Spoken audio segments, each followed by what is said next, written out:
నేను ఎన్నో సింఫనీస్ విన్నాను. ఆ సింఫనీ ఎక్స్ప్రెషన్, ఆ లైఫ్, ఆ ఇదే వేర్. దీంట్లో ట్రై చేశాడు కానీ ఎక్కడో ఉన్నవే ఉన్నాయి. అవునా?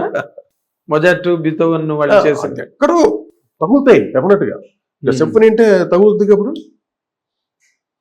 చాలా అదే కొన్ని ప్లేసెస్ చాలా బాగున్నాయి, కొన్ని ప్లేసెస్ ఫ్రేజింగ్స్ చాలా బాగున్నాయి.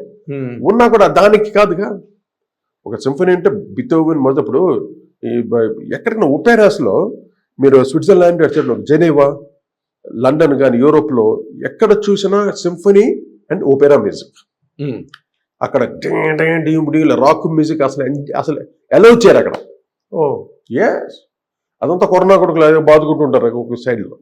బట్ సింఫనీ అనేది, ఒపెరా అనేది చాలా లైవ్లీగా ఉంటుంది. ఆ అరేంజ్మెంట్స్ కానీ, ఆ సౌండింగ్ కానీ ఎంత బాగా ఎంజాయ్ చేస్తారండి వాడు అసలు మ్యూజిక్ని.